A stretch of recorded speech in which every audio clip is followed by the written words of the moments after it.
PS3 Network.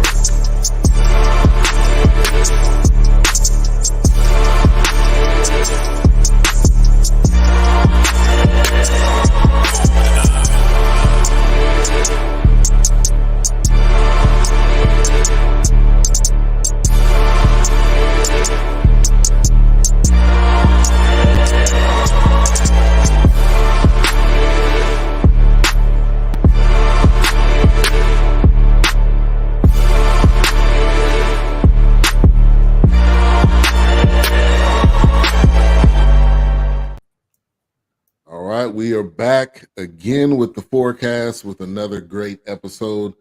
We review movies, films, documentaries a completely different way, 4 different perspectives.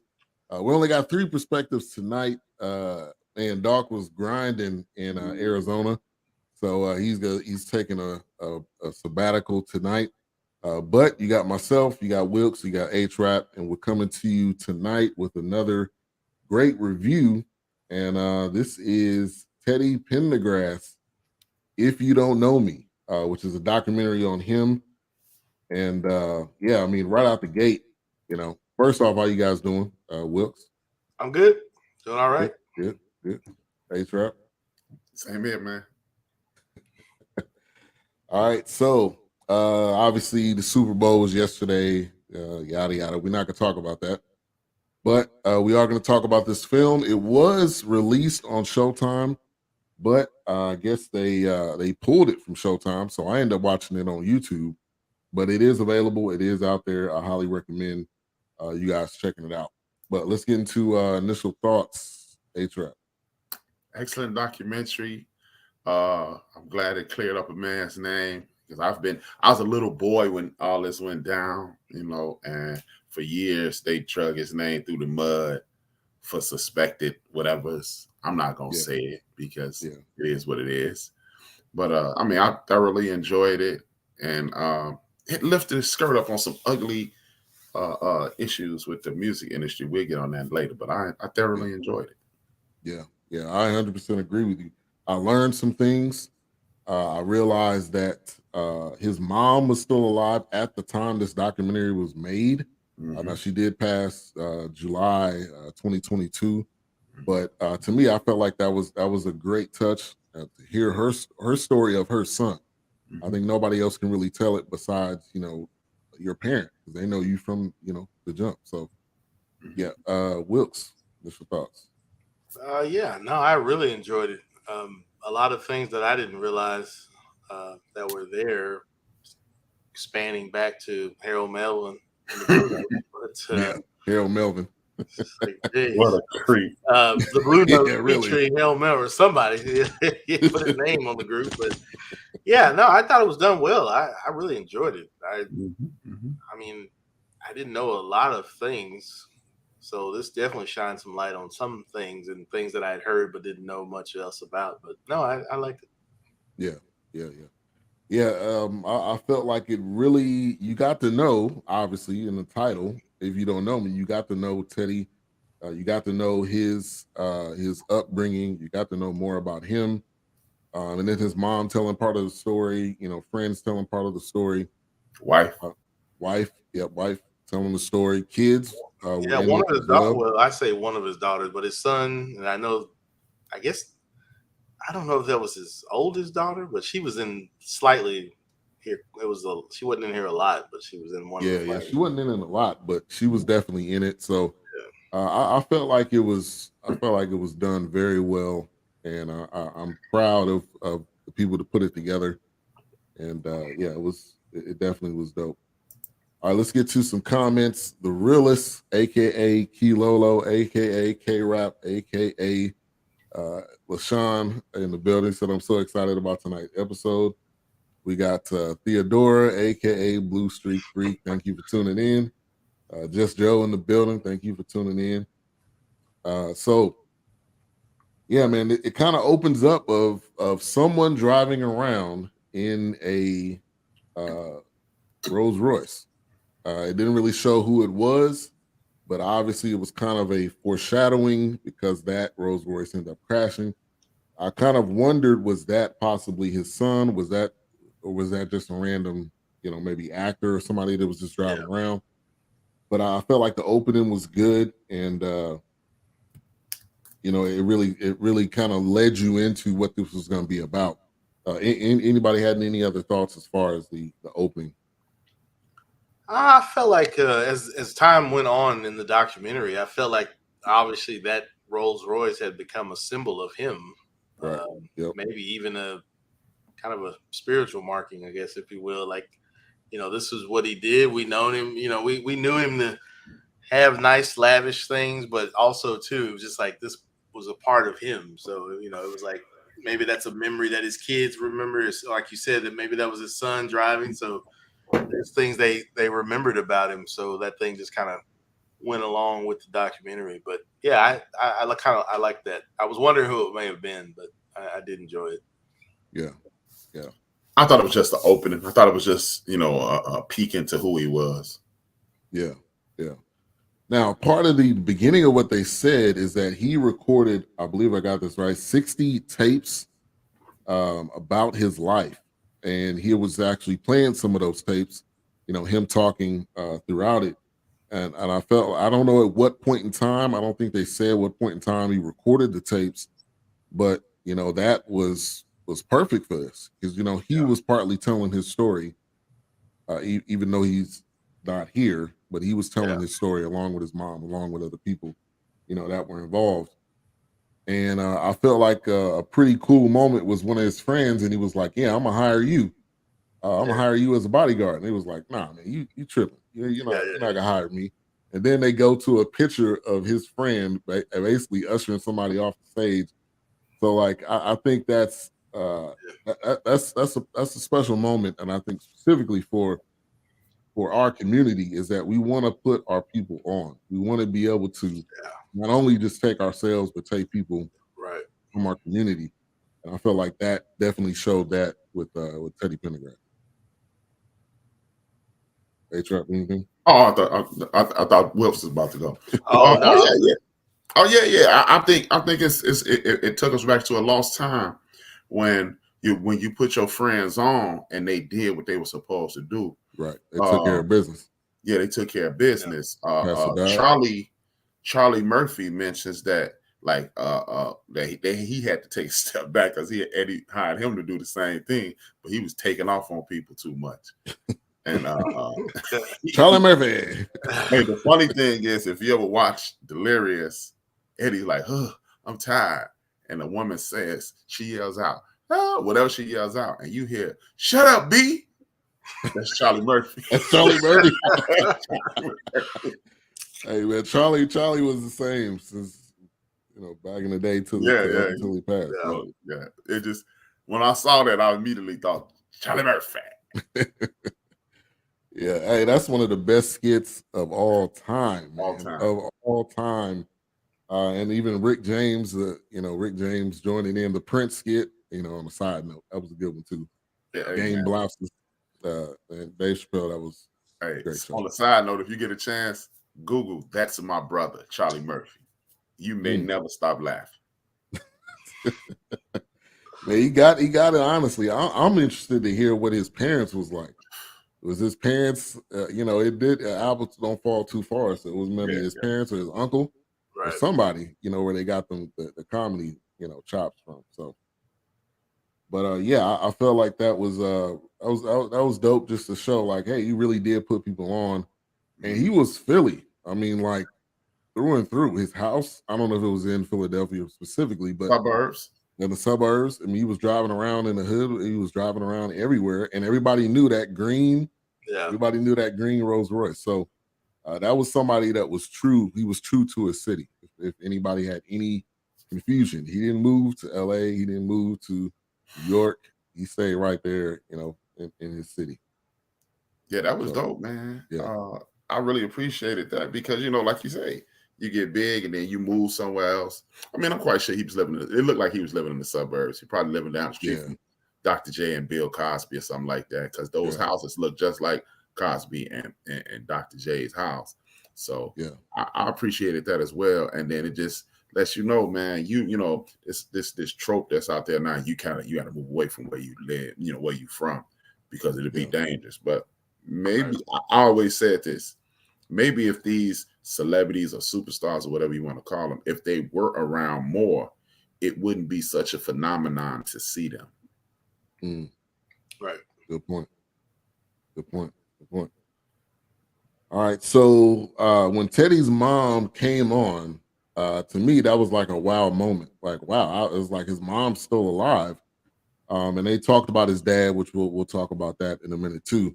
But I felt like that was a moment where I was like, wow, she's about to tell part of this story, which I think that, like I said earlier, that you can vouch for. Your parents are going to vouch for you. They're going to tell you the real.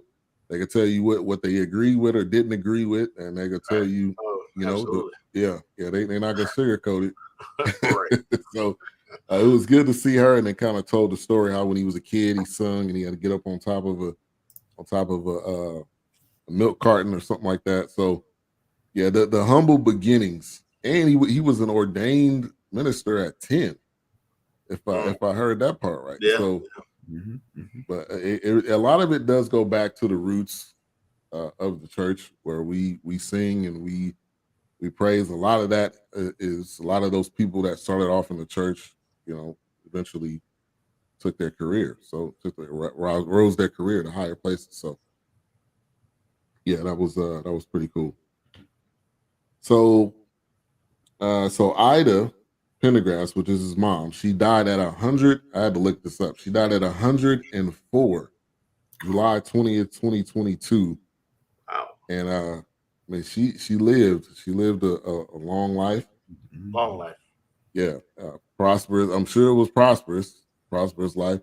In the picture behind her, I was talking to Wooks about this. I was like, is that a picture of God touching Jesus, or is that Jesus touching Teddy Pendergrass? And so he ended up telling me. But yeah, that was comical and interesting. It's an interesting picture back there. Cool at the same time. But I'm sure, in a lot of people's houses, we had all the different type of, stuff like that in the background. Olin Mills and all that kind of stuff, Of course. Of course. Yeah, man. Yeah, I mean, it was a beautiful look inside their lives, and like you said, it is amazing how most people back from that time got their start off in the church. You got Khan, Teddy P, Aretha Franklin, some of your best people. Marvin Gaye's father was a pastor. I mean, it says a lot for the community, for spirituality, and if you start off at a solid foundation, look where look what those things could take you to. And that's why a lot of our people today don't have any substance. It's all about style and what the crowd wants versus what you want to do. Right. Definitely. All right. So the song, I Miss You, that was the first song that the Blue Notes. That was the first one that the Blue Notes did. The Blue Notes. Yes.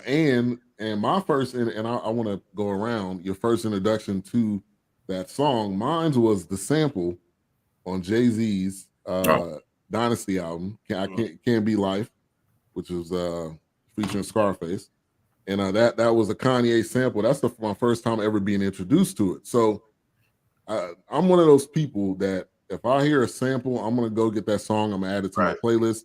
And I'm gonna listen to it because obviously I liked it in the song. I'm gonna like it, outside of the song. And so I pulled it and I was like, wow, this dude Harold Melvin is pretty talented. And I was like, man, this dude got some chop. And then I started listening to Teddy Pendergrass, and I'm like, hold on, which one of these is not Harold Melvin? Because one of them is not Harold Melvin, or one of them is not Teddy Pendergrass. Right. But A-Trap, to your introduction to that. I mean, I don't know life without this song. My mom used to play this. I don't know if they was doing that. I don't know if they was doing that when y'all were coming up, but it was a tradition on Saturdays. You got up, your mom threw that music on. The music was you in the house. It was breakfast cooked. What's up, Curry? And then all of a sudden, y'all cleaning baseboards, y'all wiping walls down. Yeah. Windowsills. Please. So I don't care if I was at my aunt's crib. It was that music come on. That made get up. It was breakfast time. And then, You might watch one or two cartoons, but by noon, y'all, if you want to go outside, you are going to be cleaning the entire crib. Absolutely. You're gonna smell pledge. Oh, you're gonna smell all that. You're gonna smell stuff that shouldn't be mixing. Comment. Yeah. You be like, I'm about to pass out, mama. Yeah, you good. Open up that door.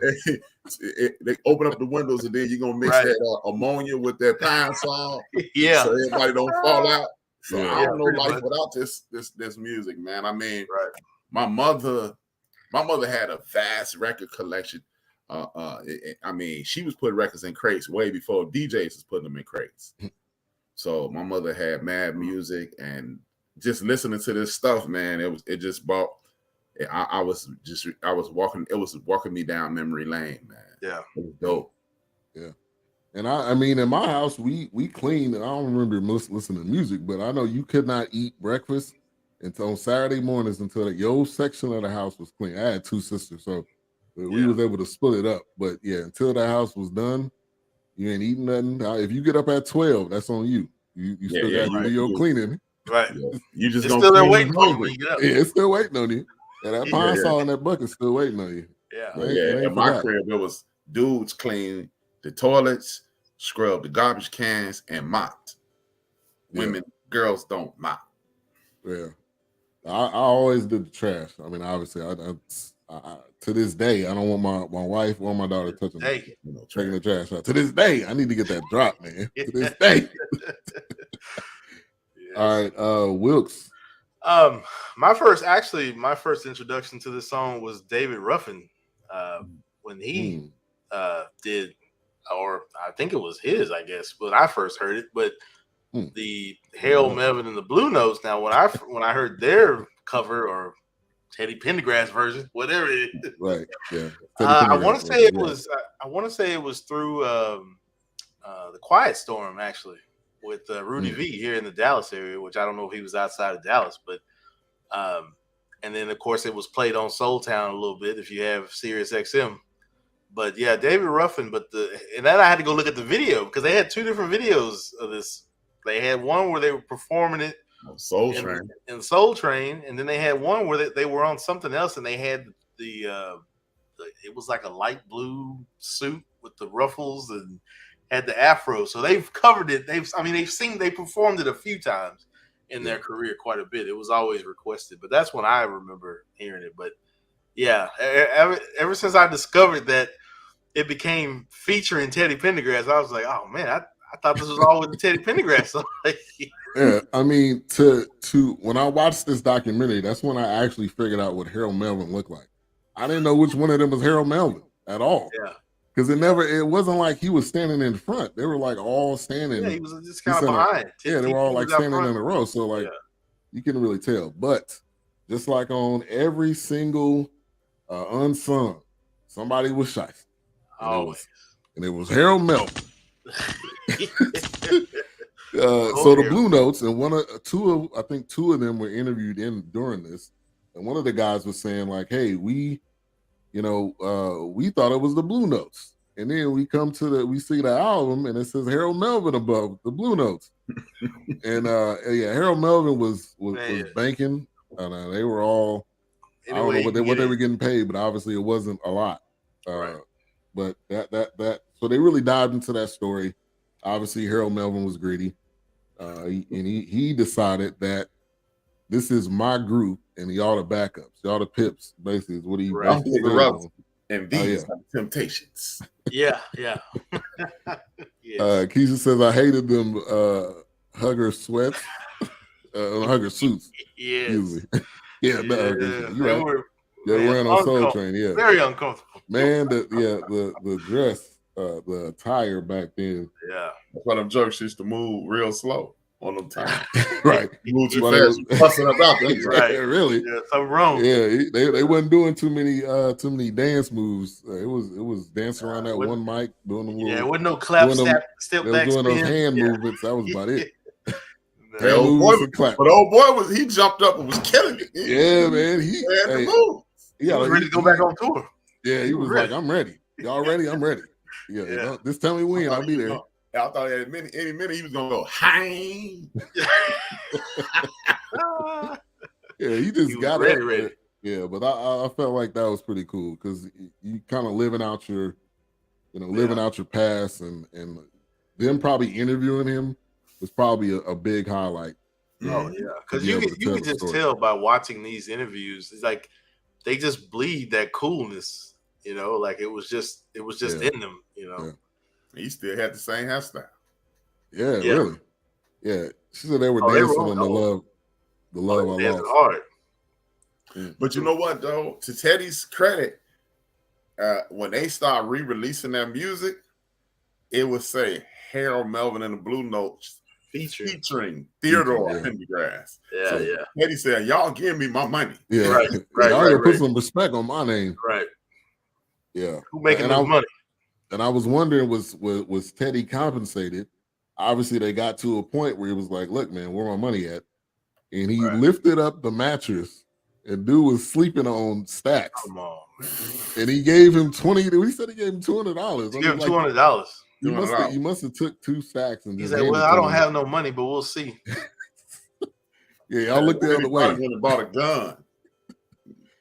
But this reminded me of the 5 Heartbeats and that manager that they had with my office hours.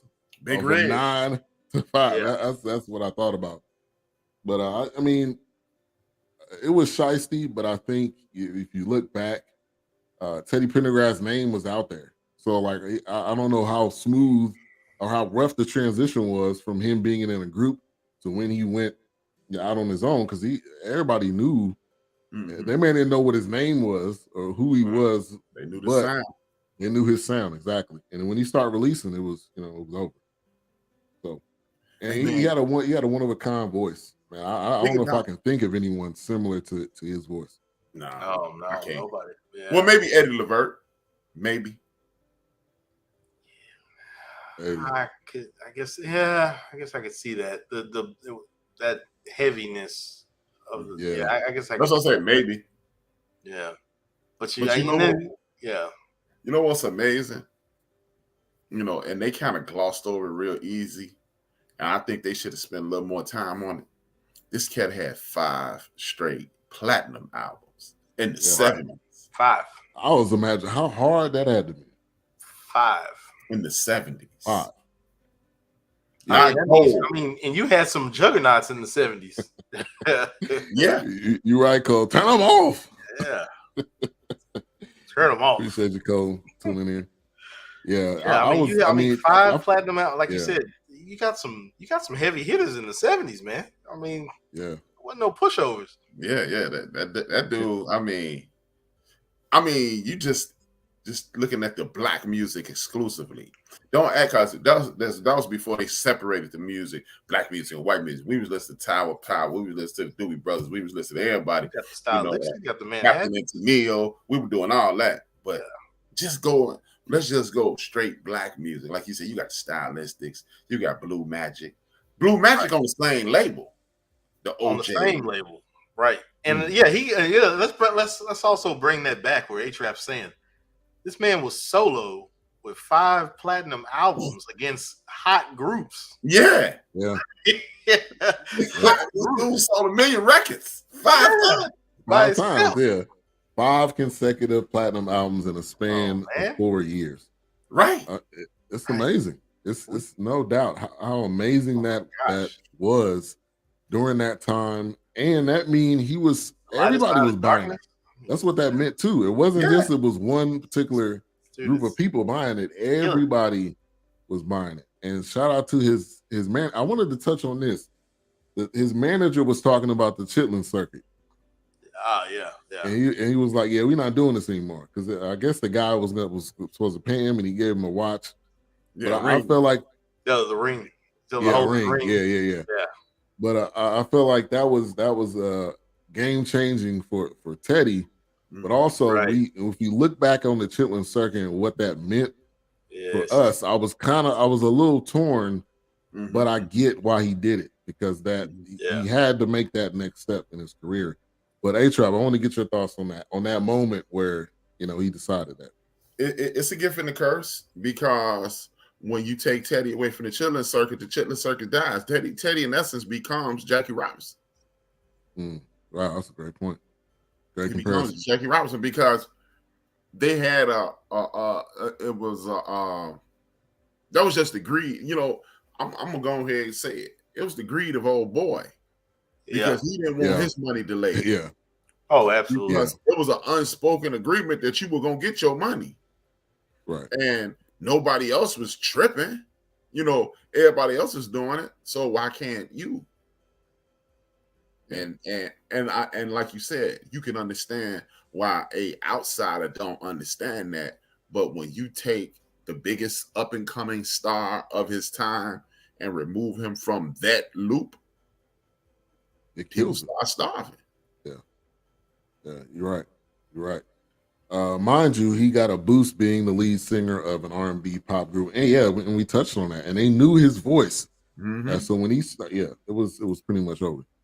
Teddy and Melvin's voice was a little alike. That's how Melvin was able to hide and bet him out of the money. Okay, I appreciate that comment. They weren't talking about Las Vegas residencies for R&B artists until Teddy. That's another great fact right there. Yeah, and I think the manager knew, like, if I'm gonna manage you, I need to be getting paid too. Like, I'm not doing this for free. So I think he knew that, okay, we can't do what every other artist does because I need to get my paper too. So I don't think it took a lot to convince Teddy, because obviously he wanted to take his career to the next level. So then he started going to different clubs and stuff like that. I think it may have taken a little bit because you in tradition versus, you know, I'm gonna take it to the next level. I think this next level thing is new. Michael Jackson and Teddy P, I think they are the fathers of take it to the next level. Because think about it, everybody was coming out. You know, we just spoke about the 5 heartbeats, and remember, what was his name? Duck brother, the one who was boning everybody. Leon, his real name is Leon. Leon, yeah. Remember, Leon was like, crossover ain't nothing but a double cross. Once we lose all this, we'll never get them back. And everybody was crossing over to us at that point. You had the Motown sound, you had Gamble and Huff, you had the Stylists, you had Blue Magic, you had the OJs. Right. They were crossing over to us. Oh, yeah, absolutely. And Eddie Levert joking, I heard Eddie Levert jokingly say in an interview, he said, man, I should have went solo. We were getting $70,000 a night. He said, I wouldn't have to split that with 3 people. He was joking because brother and his cousin, he was joking, but I don't think that we were the next level, to be perfectly honest with you. Yeah. And you didn't see a lot of people, at least from what I can remember, a lot of people going off, you know, the lead singer going off on their own. Obviously, you had the Temptations, you had similar groups, but a lot of these groups are still together today. And they didn't take the solo deal that maybe was offered. So the Ladies Only concerts made them a little household name. Yeah, the marketing, marketing behind him, that was next level. Yeah, obviously people weren't doing that particular thing, and him sending a voice message. Hi, this is Teddy. Meet me at the Roxbury. Hey, but you don't call me back. Look, they're doing that now. You can pay a celebrity to call your significant other and say happy birthday to her now. Cameo, Wow. Nothing is new. Nothing is new under the sun. Everything comes back around. Thank you, Alfred. Alfred, I'm paying him more money. Absolutely. Yeah, around 1972, 73, R&B was like hip hop today. I can believe it. Yeah. They would skip school and sing on the corner. I mean, that tells you right there that was the coolest thing to do. And if you were in Detroit, you were going to Hitsville, watching them through the window, recording tracks. Yeah. Y'all remember the part when he sang? Yeah. and she said that became one of my new favorite songs, and that was his only time singing that. Yeah, they said that. Didn't it say at the bottom of the screen that was the only footage of that they had? Only footage of him covering that. Yeah. So I felt like that was Sorry, Kenny Rogers. that was great footage to be able to, and the concert footage, I loved it. I loved that live music sound. There's nothing like it, and there's nothing like it when we do it. I think those were from the London tour. If they didn't mention it, I didn't notice them mention it in the documentary, but that was in London when he did that live concert. You know, he had many of them, but the footage some of the footage they were using, it was from London. Yep, it was. Was the accident actual Teddy he had with the woman? Yes. Yeah. Yes. Which we're gonna talk about that. The underrated part of Teddy was the fact he could take standards and make them his own. By myself. Yeah. It's wonderful. Yeah, I mean, his voice was so I think it was so much better than everybody else's that he could really sing really whatever he wanted. But let's get to the Gamble and Huff. I mean, they got to be like top 10 writers, maybe in I don't know. We can say of all time, or we want to say R&B. Okay. Yeah, I would say probably all time. Yeah, because they did. Didn't they do? They did Hall & Oates. Yeah, they did a lot of Hall & Oates, and they did a lot of early Madonna. Really? And they won Grammys and American Music Awards. Yeah, I did not know that. I didn't know they did Madonna. Wow. Yeah, they did a lot of early Madonna. That girl boys have fun, and I mean, that's Cyndi Lauper, but they were busy. Material Girl and all that. Yeah. That's Huff and them, man. Wow, them boys. That's the truth. Bad. And that's generational. Respect on my name. Yeah, that's generational, man. That's not like all they did was back in the day, man. I did not know. I wonder what they're doing now, which they didn't touch on it necessarily, but they're still probably involved. I saw them on the Questlove podcast recently. I saw Gamble on the Questlove podcast recently. Shout out to Questlove. He's Philly, so that was dope having him in there. I feel like they did have some good people to actually speak on it that were in the area, not people outside, and they had the real people that dealt with Teddy Pendergrass every day. Gamble and Huff was my favorite songwriting duo of all time. Yeah, easily. I mean, who can forget Backstabbers by the OJs, man? Yeah, that was Gamble and Huff, man. Man, it was just right. They was Living for the Weekend. Yeah. Oh. Yeah. That song. The change in Living for the Weekend is might be the greatest change ever. Man. They start off real slow and smoky, and they just kick it up. Philadelphia International. Philly town, man. That Philly soul. Yeah, they did Patti LaBelle. They did Lou Rawls. That's what I'm saying. They're busy, man. Hey, them cats, man. They might be outside of Smokey Robinson. I can't think of nobody better than them. They did the Jacksons. They did a couple of their songs too. They were pretty knee deep. Man, if you got the pen, man, you could go far. You can go far in this game. Babyface, another cat. Yeah, he's done a lot. He's definitely done a lot. As great as he is, and much credit he don't get enough. No, he don't. Yeah. And I think we don't pay respect to songwriters enough. We pay respect to the person singing it, and then we don't pay a lot of respect to the songwriter.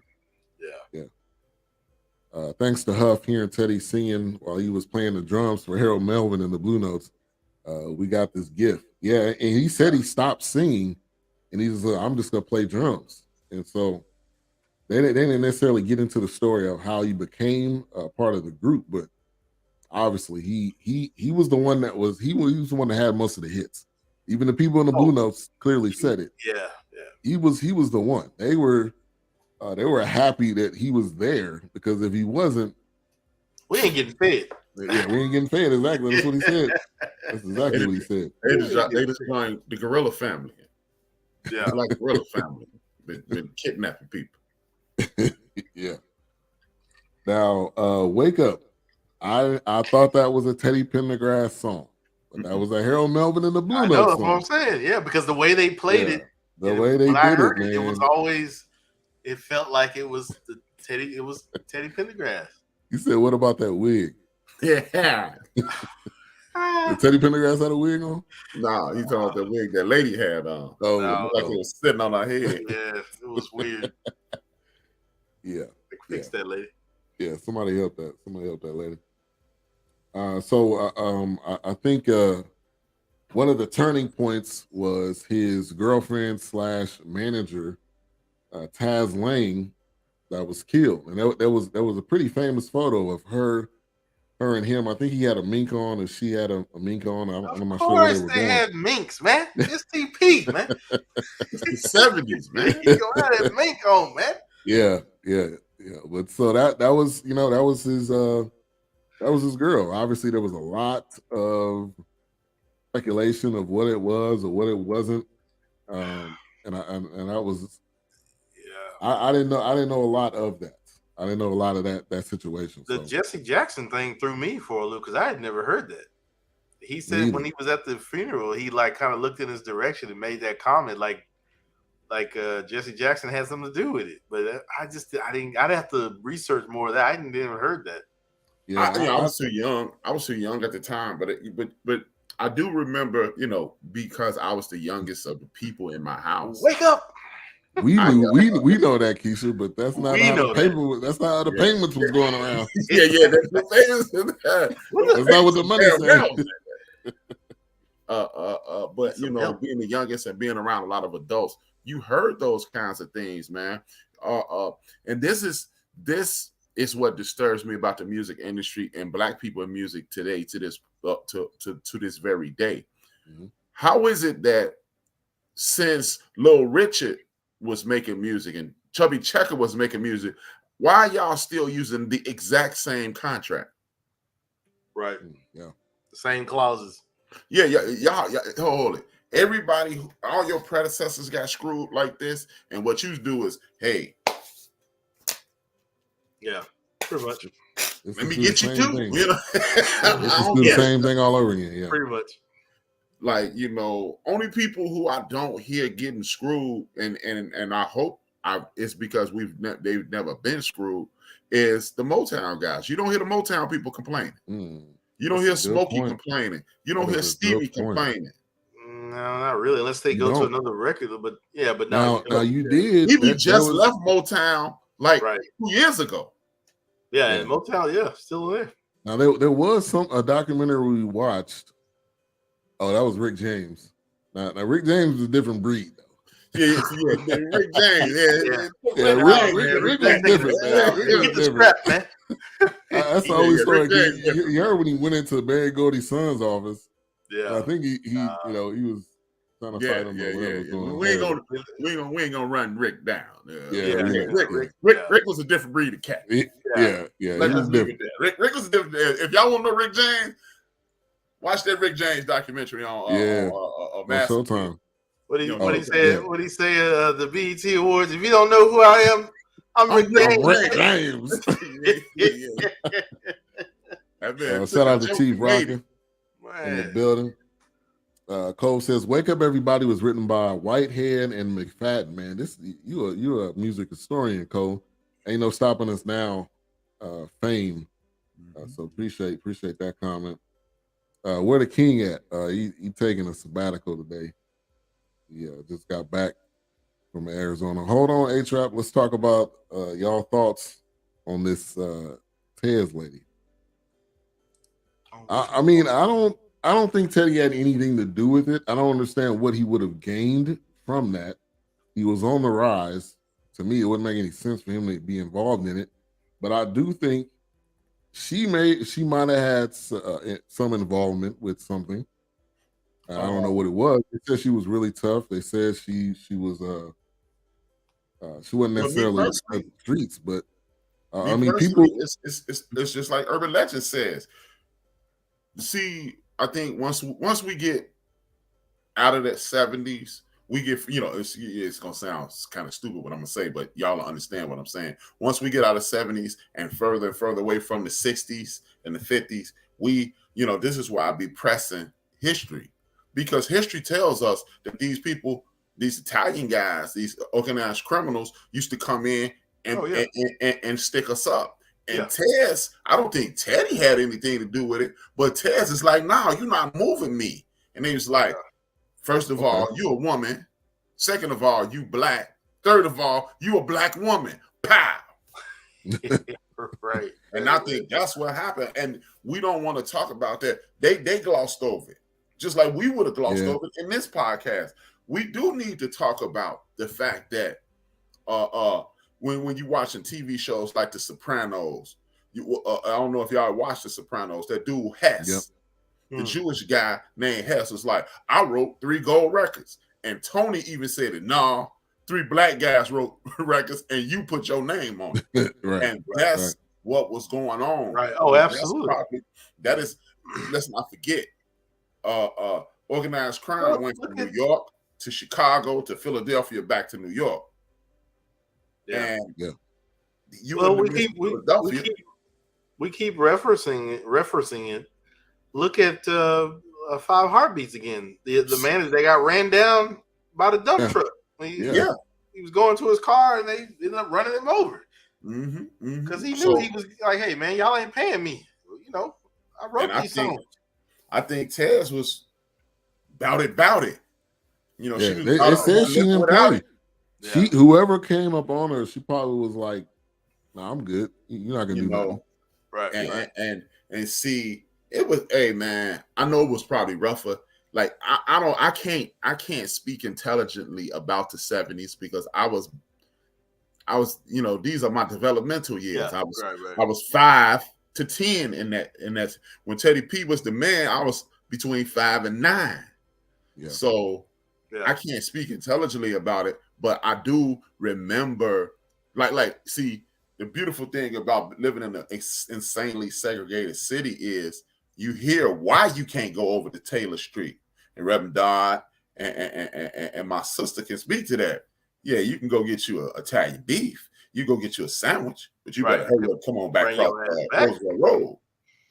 So I don't think Teddy had anything to do with Tez, but them dudes with them shiny suits, you know, Which that's why I'm kind of which I was wondering, like, you know, especially when they kept talking about every car he had, the brakes didn't work. See, I'm like, come on, man. Like, what? Like, so it's just one of those things. And like Teddy Pendergrass said, like, what would I gain from that? Like, I had nothing. What would be the point? Now, other people said that her being out of the way would maybe help his career. Now, you know, who knows? Unless so did they make it? I when I was watching that, I was under the impression, like, was she taking baby steps with his career and he was ready to step out further, or? Nah, I think Tez would have kept him on the chitlin circuit and he would have progressively blew up. And all the money goes to Tez. She was getting half, right? Sound racist. Like I hate to sound racist, but let's not forget, what did the man say? It's gonna be a bunch of Jews come at you. They all gonna lie. They all gonna do that. Let's listen to and I'm one of them. I don't think you're being racist there. I mean, it's one of the. I think you're right, because you know it goes back to look at some of these Hollywood movie studios. Hold on, man, my Alexa's going crazy back here. It's about to play some Teddy P. Yeah, your Alexa about to play some Teddy P. He shut up. No. Yeah. I get that Samuel Jackson. I was like, will you shut your ass up? Anyway, but I think H-Rap, I think you're right, man, because even with, like, if you hell, Sinatra's era, I mean, come on, man. Mob ties, the Jews, come on, man. And that's just deep, man. See, we don't ever talk about these things. That's why, you know, I don't want to promote my joint or whatever. Right. But we don't ever talk about these joints. But this is why we keep getting screwed, because we ain't talking about why Tez got killed. We're not talking about when you watch that Motown documentary on Amazon Prime, it's 8 or 9 white dudes in Motown. Right. Yeah. And that's why you don't hear about Barry getting choked out all the time. We need to do these things because Your mom. But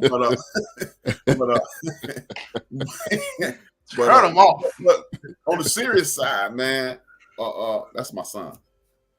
Oh, all right. That's BJ. BJ? William Harper? Yeah. It's a long story. I'm about to say, man, you got to change that to BJ, man. Yeah. But I do. Keisha's right. I don't, I'm glad. Thank God for Keisha bringing that up, because we would have glossed over it, and we continue to fall in these in these holes. We keep having these missteps because ain't nobody saying, like, for example, this has absolutely nothing to do with what we talk about it, but it goes into context. Everybody called Don King a crook, right? Yeah. But Customato died. I'm gonna give Customato the credit that Mike Tyson gives him. But ain't nobody talking about Kevin Rooney and the rest of those dudes, because they was there when Mike was making a lot of money too. Yeah.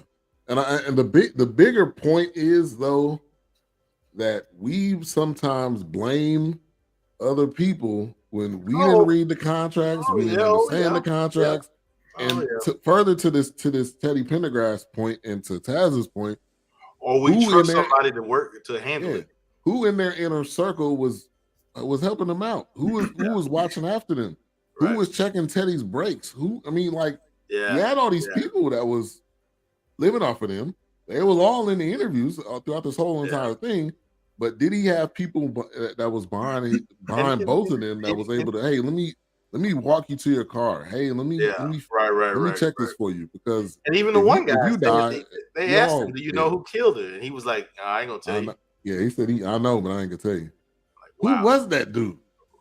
I don't know. What's his name? What was his name? I didn't look him up after this. I should have looked him up. His name was Sonny. I don't know if Sonny was a friend. He was just a neighborhood dude. Hey man, Sonny sound like a gangster to me. I mean, every mob movie I've seen is a cat named Sonny. Cat named Sonny in there. Yeah, he's actually. I think it said he was a DJ. Oh, he's a DJ, all right.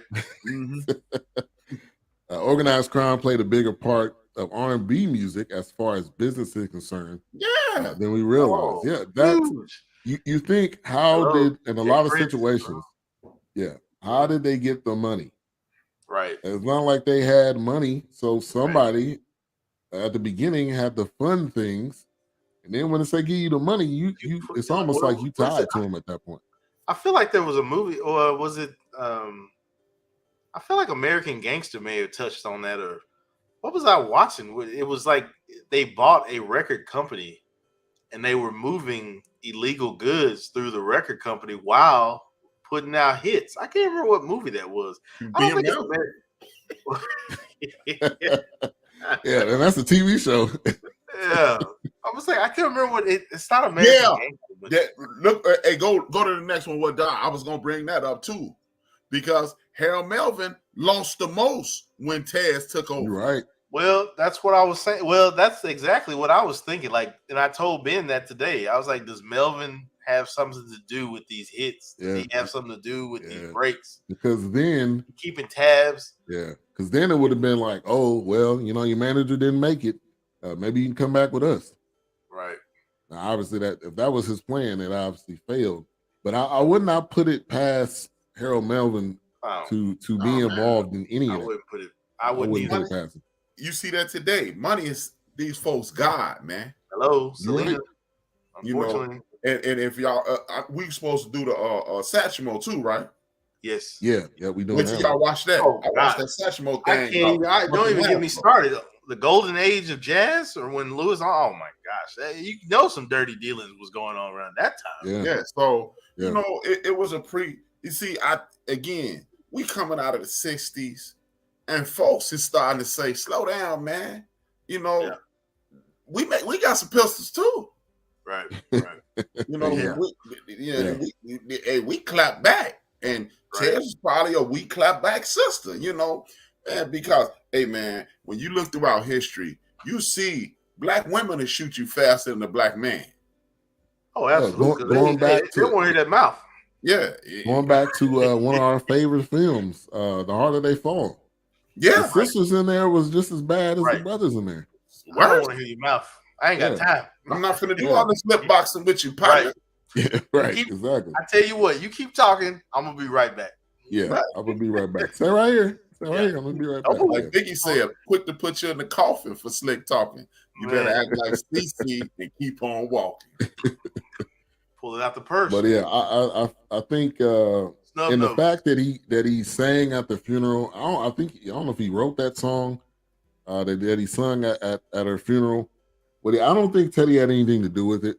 But obviously, there's shady dealings going on, and somebody felt like she needed to go because otherwise, they would have knew who it was, and nobody wanted to talk.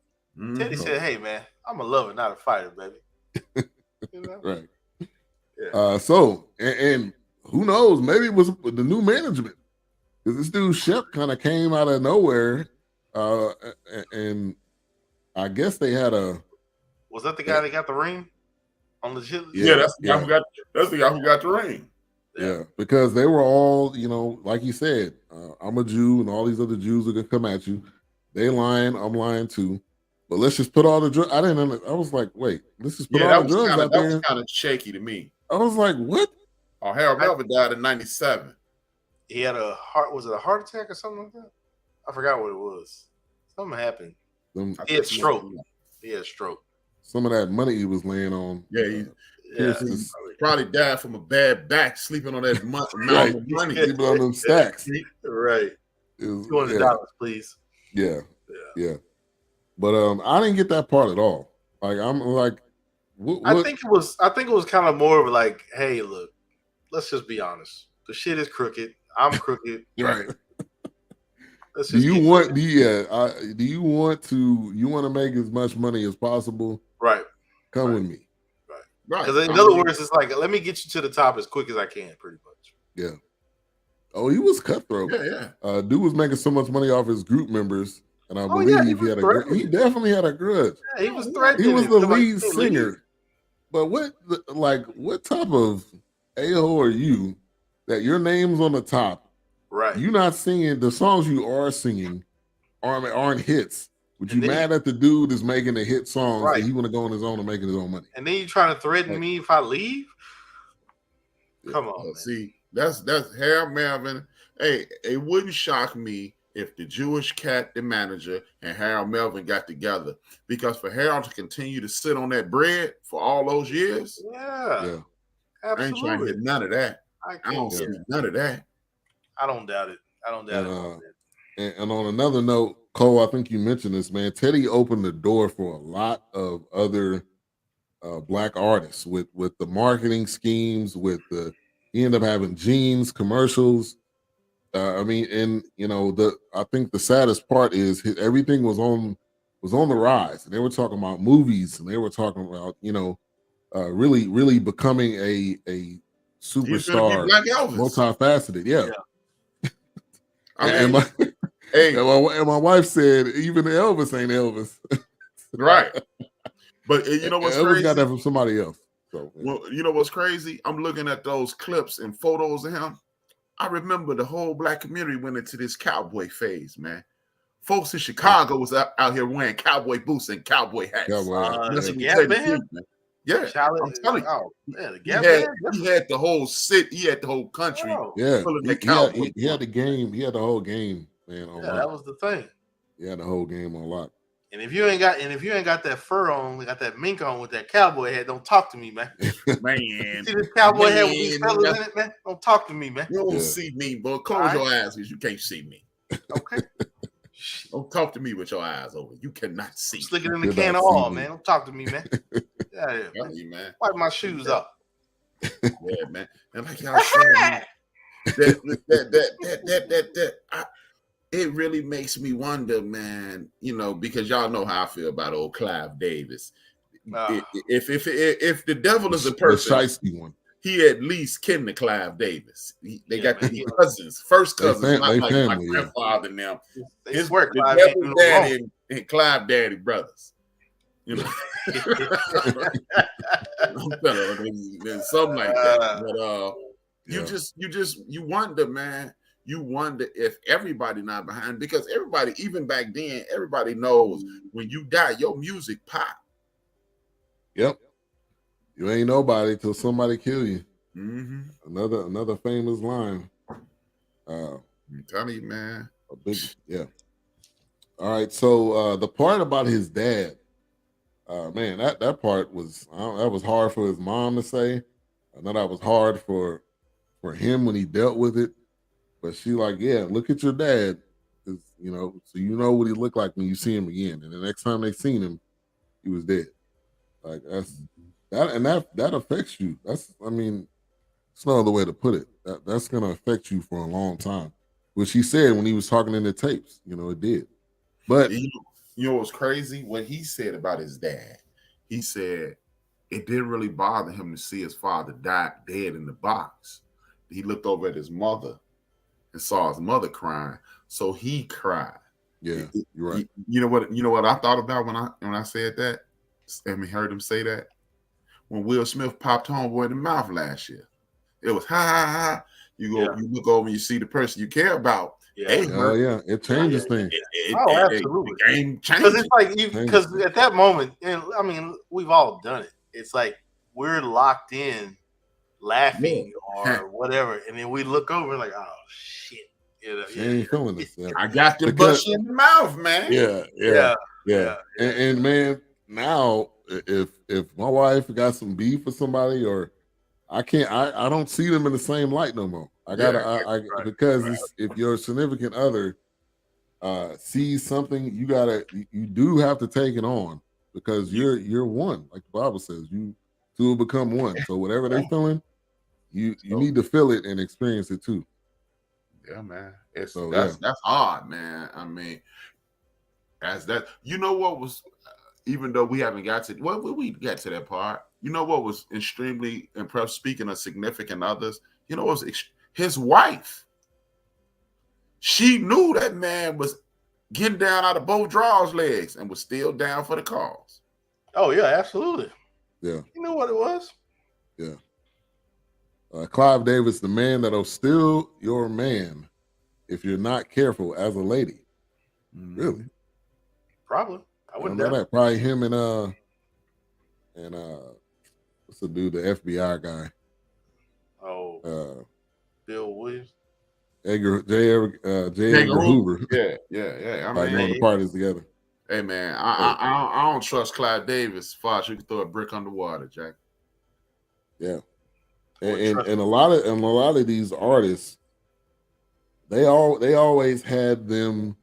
Not always, but if their drug of choice was A, B, or C, when they got done with a show, guess what was there? That drug. Because they wanted to keep you close and far at the same time. Mm-hmm. Just in the right spot, so you need me. Mm-hmm. And then if you try to leave, we're gonna say, "Oh, you remember all this stuff I gave you? That wasn't free." Mm-hmm. Yeah. Money to bag. Yeah. All right. So, I thought like this was an interesting part. He spent 5 months in jail as a kid for something he didn't do. And that goes back to just what happens in our community that is clearly unfair, that clearly doesn't make a lot of sense. Mm-hmm. But because we are brown, you fit the description. That's always what they say. Right. You fit the description. I hate to. I didn't know that. I didn't know that at all. I hate to interject there, but to Ben's point, and I don't want to go off the rails too far, but it's kind of like somebody had made a comment about Michael Irvin. The guy was like, "Oh well, us. We got to watch out for us because of our skin color, we're gonna be prime targets for situations like that." And then somebody chimed in, it's like, well, maybe it was. So you're just saying that they just targeting him? Maybe he was just in the wrong. It's like, no, man, you don't even understand because you're not black. You're making an outside comment, man. And the answer to the question is it went right over your head. Yes, they are targeting him. Absolutely. And I need non-black people to stop commenting on shit they don't understand. What's funny about that Mike thing? Ask a black person. The funny thing about that Mike thing, Mike was starting to get bigger than ESPN and the NFL Network again. Oh, absolutely. And it's just ironic that this better way. I jokingly I jokingly said in Chief Rocker chat room the other night, man. Nah, man, Michael Irvin. That's what they drugs, not coochie. and they said. I mean, I hate to say it, but that's why they hate Jerry, man. Jerry is pretty much damn near running the NFL. If Roger Goodell was not in that commissioner seat, Jerry Jones don't give a shit, man. People don't understand when the St. Louis Rams moved back to LA. Right. Who did they come talk to? Jerry. When Right. they have Super Bowls in specific locations, or when they got something big going down, Jerry. They come talk to Jerry, and Jerry don't have to come to them. They come to Jerry. Man. Jerry people run. Man, Roger people don't understand. People don't understand. They can't stand that, and that's why they can't stand Jerry, man. It's like his hands are in everything in the NFL. Like Jay-Z said, I'm a businessman. Come on, man. Stop. Yeah. He said, y'all wait a long time for white people to shut up with. It's crazy, man. I mean, and that's what I'm saying. We would have, if Keisha don't bring that up, we definitely would have glossed over the fact that girl was. I believe that girl was killed by white folks.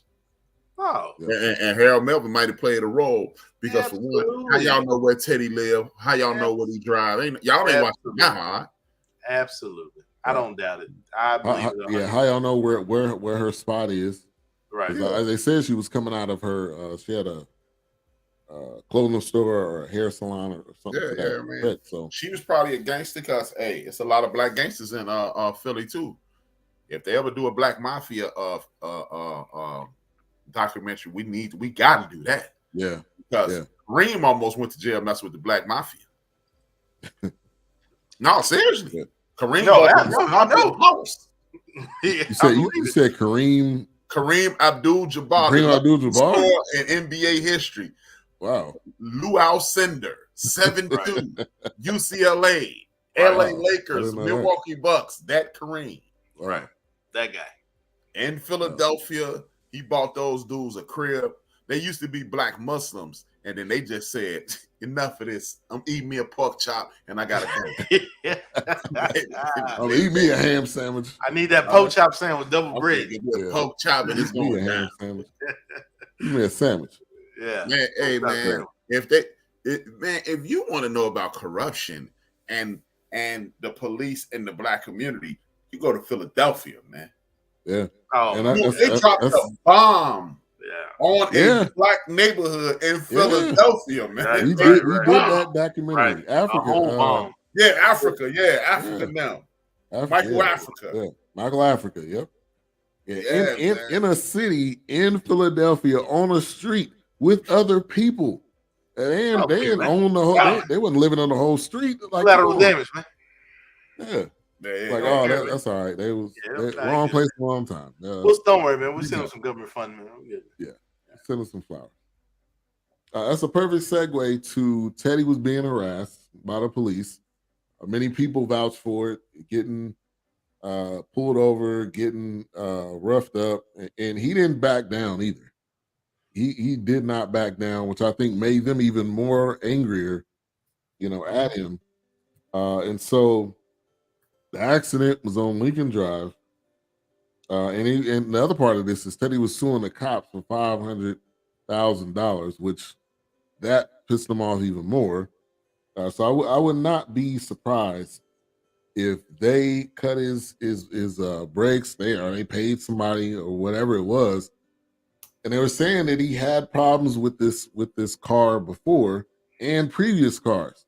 Mm-hmm. So again, it goes back to the point: who was looking out? Who was really looking out for Teddy? Who was watching it? Yeah. Oh, well, I guess it was nobody. Yeah, obviously. I'm not gonna say they all were leeches, but who was looking out for him? Nobody. Yeah. Man, dude, again, this is 50 years later, just about. But this 45 years later at the lightest. Yeah. You are not getting on Michael Jackson's property. You are not getting on Denzel's property. You are not getting on Michael Jordan's property. Right. So, Yeah. Whose man's is Teddy? Right. Yeah. Right. Yeah. He didn't. A lot of people had a guy. obviously, that guy that is always around you, that's looking out for you. We've seen it. I mean, he had a bodyguard. Now, I don't know. To me, it's obviously it's sketchy for real. But the fact of how it happened, how he just couldn't break, like I don't add up. And this is a Rolls Royce we're talking about, like that, the superior of all cars, man. Pretty much. Yeah, pretty much. Yeah, Keith Sweat sing it. Nobody was looking out for Teddy. Yeah. Well, nobody. I mean, his mom probably was, but his mom she don't know to check under the hood and do all this stuff. Oh yeah, she's looking out for him, the person, but you can tell his wife was still down, and that's the thing, man. It was just a horrible situation. And then again, just let's back map it to the beginning of this conversation. Maybe that's why a lot of people do move to LA. That's why a lot of people do move. A lot of celebrities used to move to the south side of Chicago. Because when you move to the south side of Chicago, most of the celebrities that live in the south side of Chicago live right around the corner from Farrakhan and the Nation, Elijah Muhammad and the Nation of Islam. Ain't a whole lot of white folks sneaking over there doing no crazy. Yeah. Now you talking about Sonny? You probably talking about I don't know if he ever showed his teeth, but the fact that he didn't have cell phones, I don't even think they had pay phones. How did he even get there? But the fact that this dude just showed up because the lady in the car was like, "Yeah, I looked over my shoulder." And this dude just comes out of nowhere. So I'm like, and why would he be traveling the same road? Yeah, why would he be traveling the same road? I felt like that part was sketchy. Is that guy still alive? Sonny? Yeah, Sonny. Yeah, he seemed like he's still alive. I mean, unless he croaked of age. But that rest that nigga. Yeah, I didn't. I felt like this dude had something.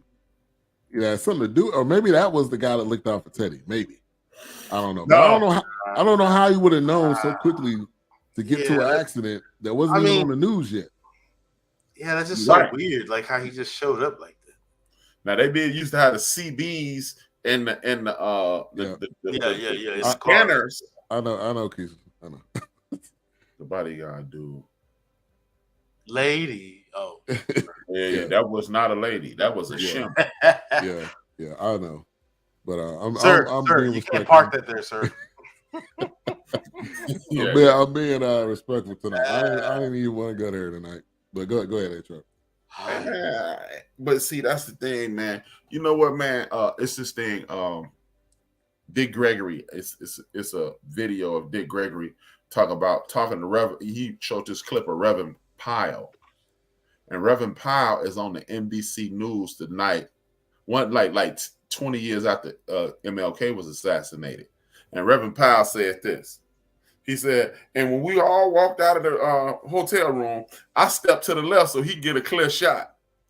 Sonny getting to the scene of that crime is equivalent to Reverend Pyle saying, I stepped out the way. Because, Sonny, how you on the same road that Teddy P on when he died? Yeah, come on, man. How you know that? How you just appear? Right. It's no cell phone. It's no communication. Ain't no GPS. No way you. I mean, unless you were going to Teddy P house to knock him off. Yeah. But he wasn't going home. Because remember, he had a wife. Unless you was following him. Yeah, right. So then where you going then? Yeah, that's what I'm saying. Like how you? I don't know, man. Now they really didn't touch on exactly what happened. They said that the brakes went out. He was driving fast, but they didn't specifically touch on it. Maybe that was on purpose because they didn't want to increase any speculation. But yeah, that was one of them freak accidents. Like stuff like that don't happen all the time. That was a freak on purpose event. Right? Yeah. they made it seem like a freak accident, but yeah, that was a freak on purpose. Yeah. But I mean, I ain't going along with that. And I honestly believe, old boy was a setup too. Because you're talking about Sonny or the person in the car? The person in the car. Oh, Yeah, the the male passenger. Yeah. Okay. Yeah, the other male passenger. Homeboy who was with Teddy. Right. I'm not finna buy into that madness. H-Rap, the end of the bench if you want to get at me. But but it's just awful strange that the night that your brakes go out, homie in the car with you, it's just too. It's too much of. It's too much suspicion. There's too many coincidences. Because he dropped somebody else off before. He dropped his homie off. Right. No, he dropped the other girl off. Yeah, he dropped Shorty off. Well, the one only girl. Yeah, he dropped a sister off, and him and homie riding off.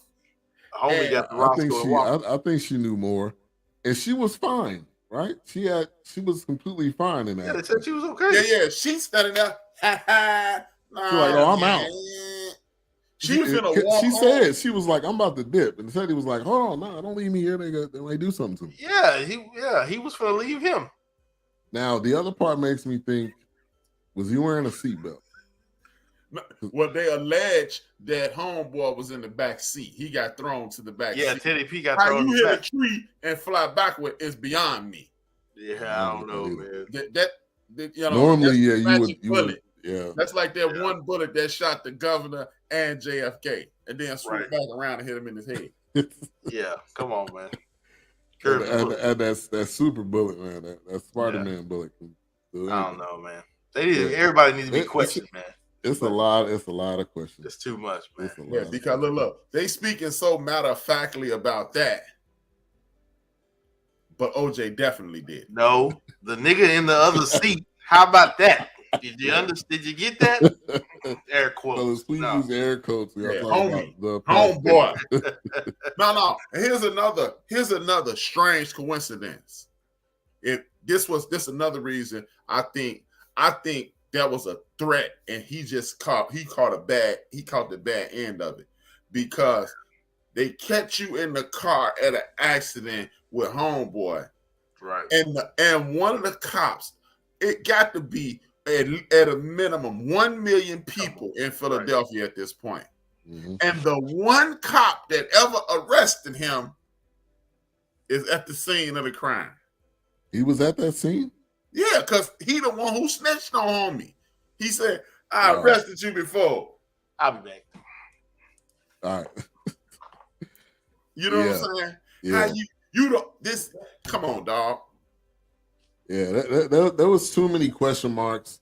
They didn't touch on it a lot. But it was sad. That's a sad situation. When you go from walking to being a sex symbol to being in a wheelchair, and that was during a time where they didn't have the technology they have now, which who knows what they could have done. But thank God for the doctors, because they really, and the psychiatrist that he had, they really kind of helped him not want to kill himself. Mm-hmm. I mean, I can only imagine, man, going from that stature to who you were and what you were able to do and the impact you made, and the go to the complete opposite, not being as mobile as you want. I would be depressed too. I mean, like he said, he was a prisoner of his own body. On his own body, yeah.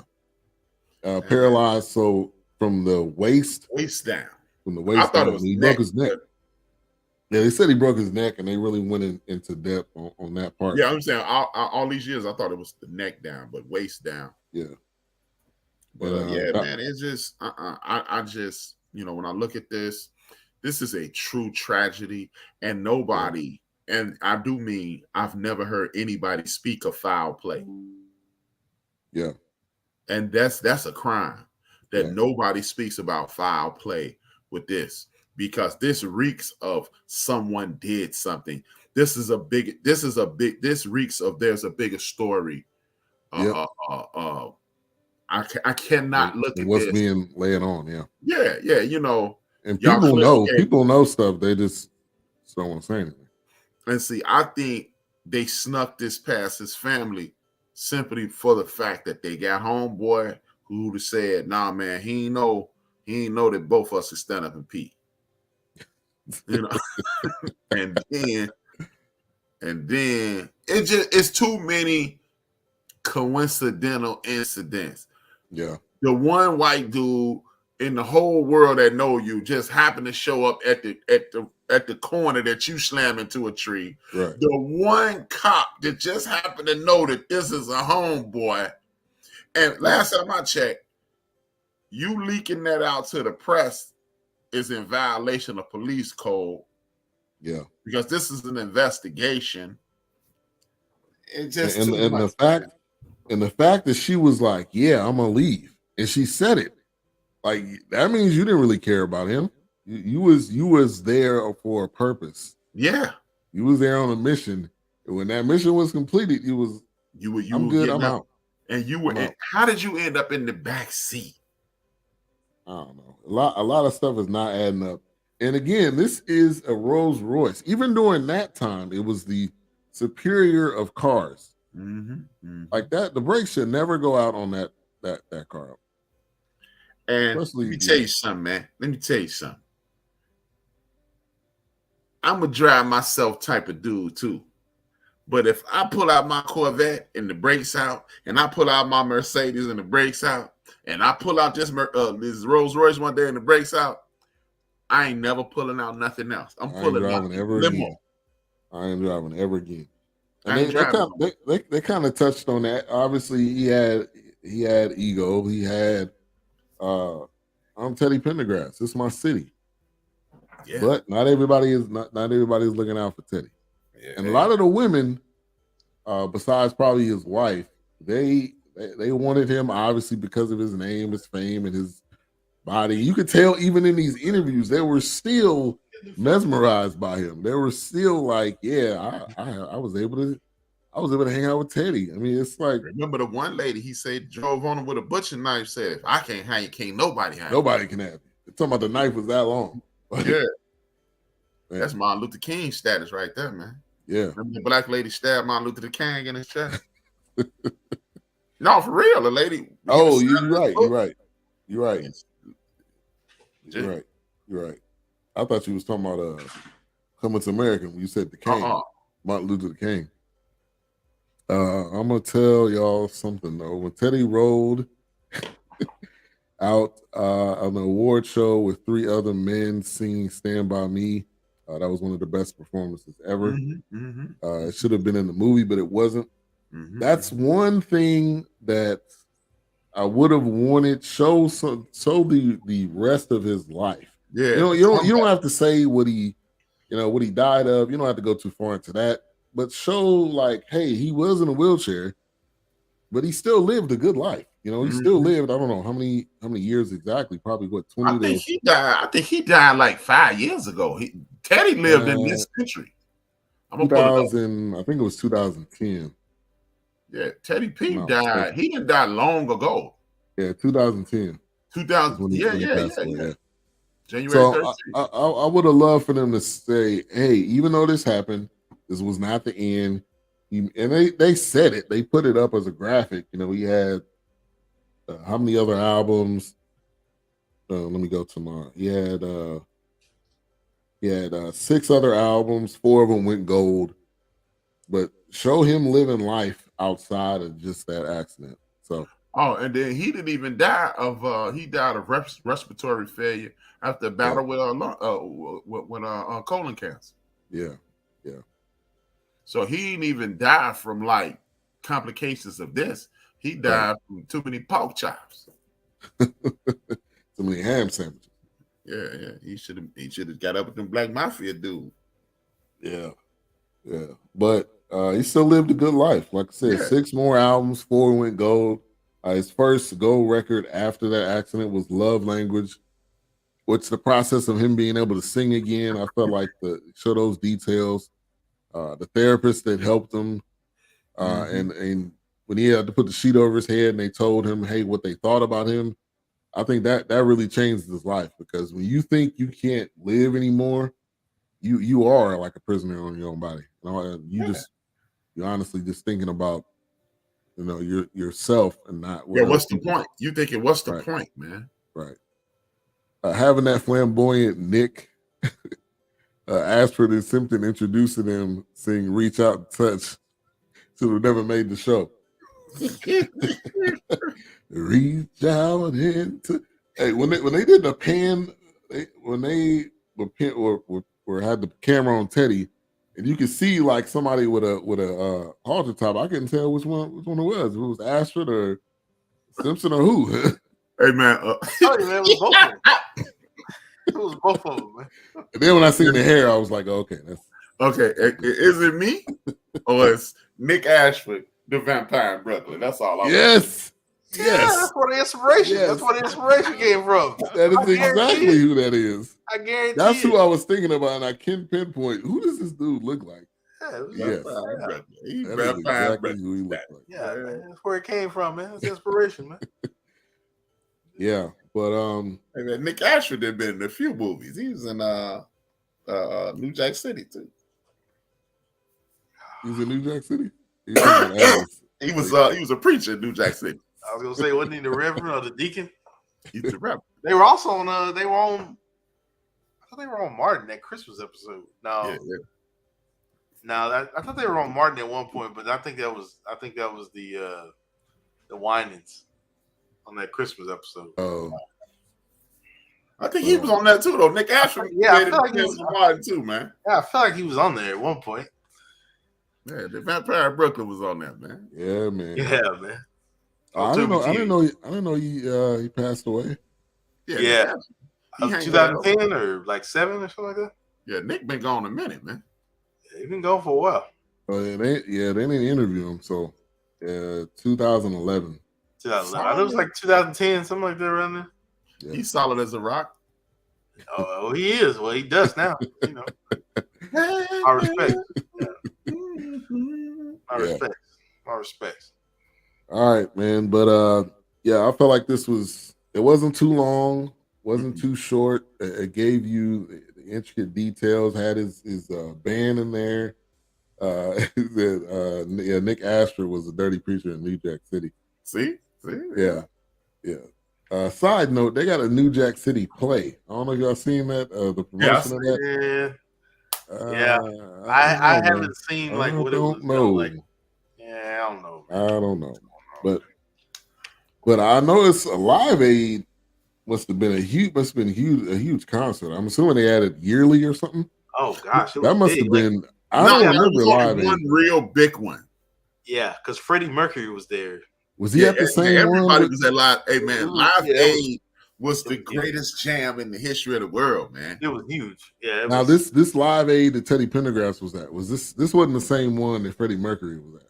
Yeah. They had it all over the world. Yeah, I think it was just in certain areas. Yeah. They had it in Wembley in England. They had it in New York. They had it in LA. They had it all over the world. They had it in Africa. Yeah, that's the one that stood out. What spurred We Are the World spurred Live Aid. Yeah. Okay. And the one in Africa is the one that stood Run out. DMC was at Live Aid. They put it in one of their songs. Yeah. Look, remember they said, I stepped on stage at Live Aid, all the people paid, all the people paid, and the poor got crazy. Yeah. Yeah, it was almost like when you were out at the store, that was going on if you weren't watching it because you just it was on for like a day. It was a whole day of concerts on ABC. Yeah, it was crazy. Yeah. But you make me feel old as hell. You don't know what Live Aid is. Yeah. But I watched if anybody's seen Bohemian Rhapsody, I think that was the name of the movie. It was basically about that was a pretty good movie. That was a good movie, but the side note, Remy Malek, if they showed a side by side of Remy Malek and Freddie Mercury, it was chillingly probably one of the top casts on that one. Like wow, the cup that was on there, like everything, they did it to like a key to a T. Yeah. But Teddy Pendergrass, check out this documentary. If you don't know me, let's get to some final thoughts and rating. And if you are new to the show, we do 1 to 5 mics, 5 being the best, 1 being the worst. And we're gonna go to Wilkes first. I'm gonna have to give it 5 mics. The reason I give it 5 mics because there was it's just a staple of music. I mean, Teddy Pendergrass is like you cannot deny the voice, the songs, the music. I mean, it's huge, man. Like, I don't care who you listen to, and you come back to Teddy, it's just like it's Teddy, man. He just has his own lane. Yeah, he had his own lane. That he created, and that voice, like you said, nobody else. Maybe Gerald Levert. I mean, not Gerald, but Eddie Levert gets a little close to that, but you just know it's Teddy, man. You just know it's Teddy. So I have to give it 5. I mean, how many movies have we seen or sitcoms that have made a reference to Teddy Pendergrass or Turn Off the Light? I mean, a lot. What? I mean, how many commercials his music is in? Yeah. I mean, God, and it's just big, man. I have to give it 5 mics, but I like the way it was done. I always love to hear the backstory with some of the people that are still living, and or even if they're not, but what their takes were before the documentary or after the documentary. So, yeah, loved it. I got to give it 5 mics. All right. Big Illinois says 4 mics. All right, A-Trap.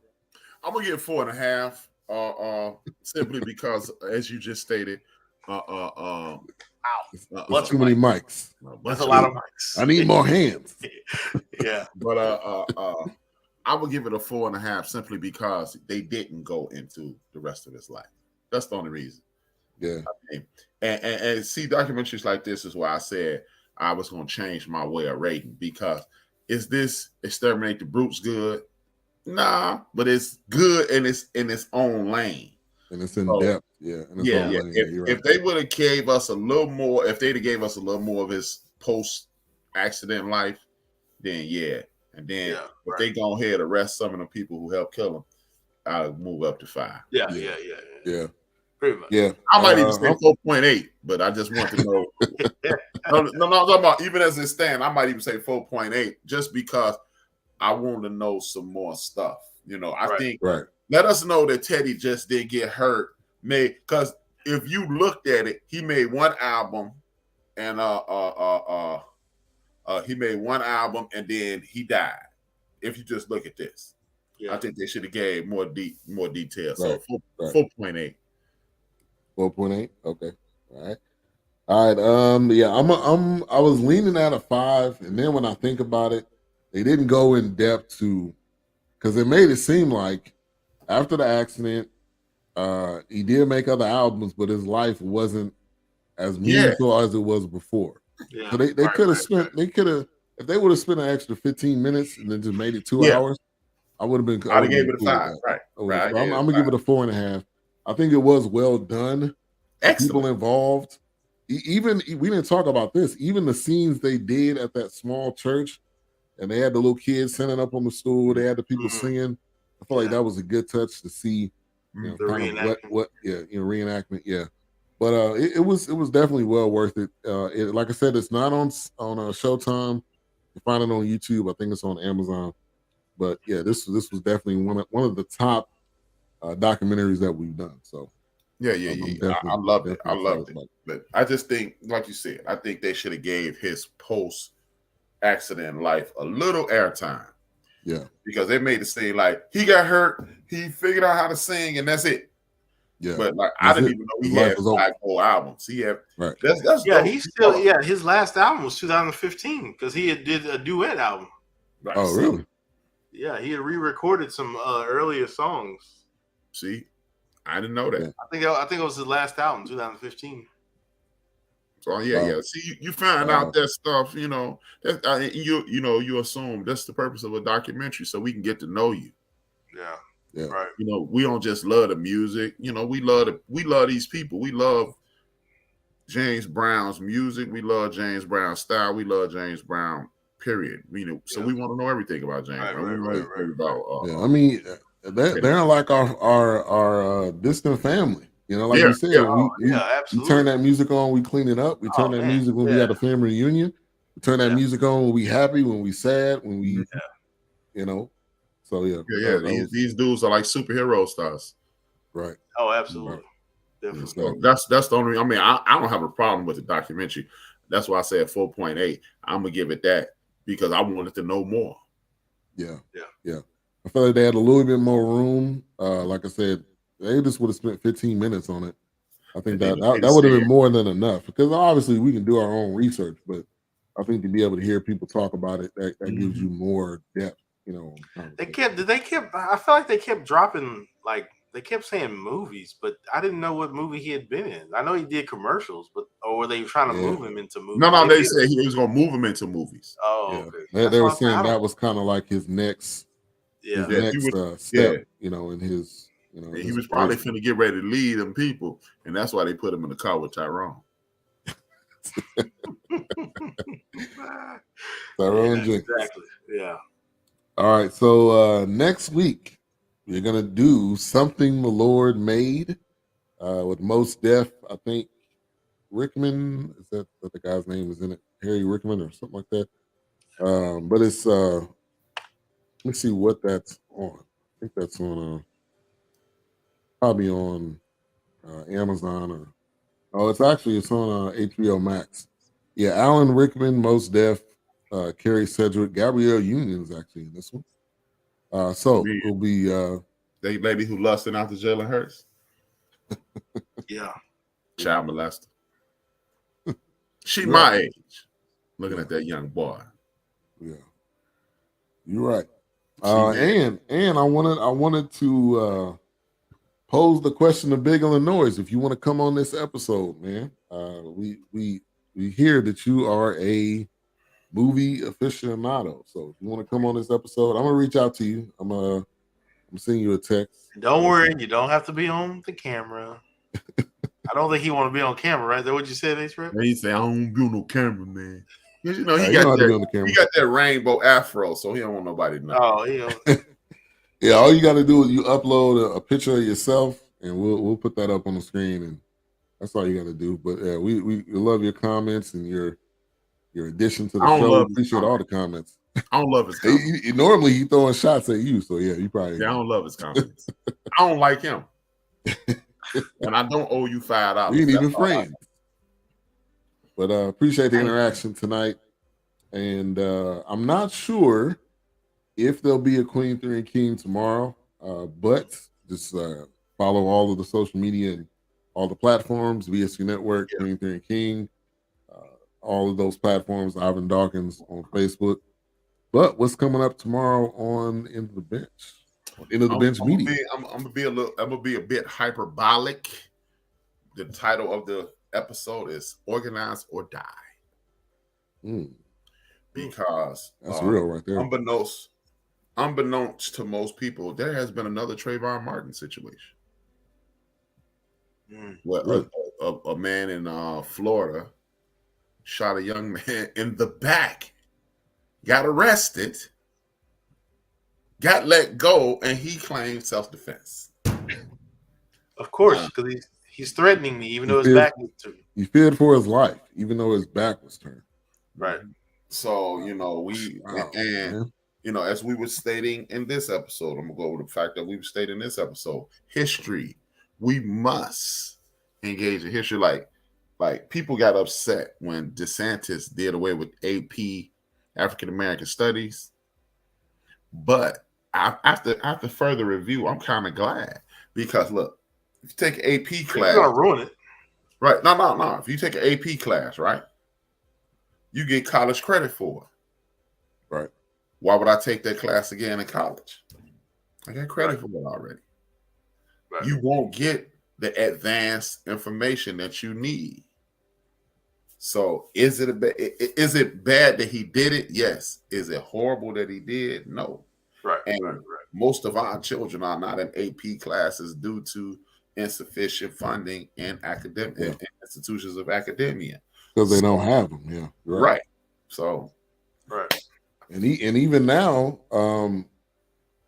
that's a benefit to the kids and the parents because they can get their prerequisites out the way, and then when they get to out the way, you get the math, you get the you get the all that science and all that out the way. Yeah, I mean, you already did it. Yeah, you already ran through that.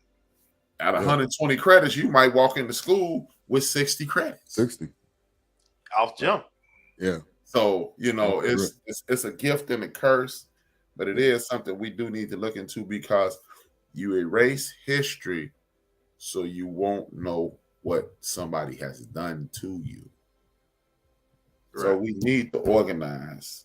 And, we need, this is coming up on the 30th year anniversary of Latasha Harlan and Rodney King, right around the time that this fool, it's just a lot of stuff on the cover.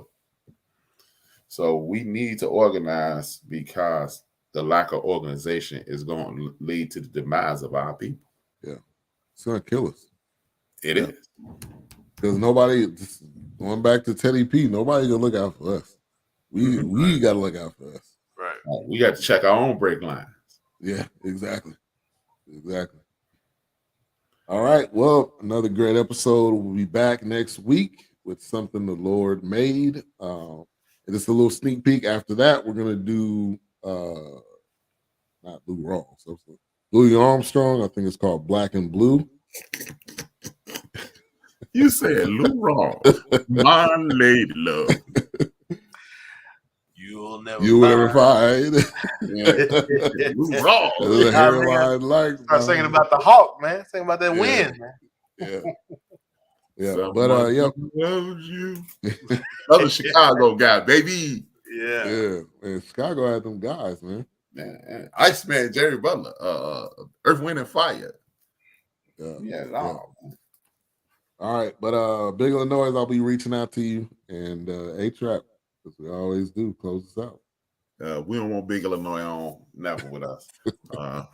Too many cooks to spoil the soup type of deal. But y'all know, man. I know a lot of y'all just got y'all W-2s. I ain't doing my taxes till March, so if I owe you something, I ain't got it. And if you need it, get it from God. Peace. See y'all next week.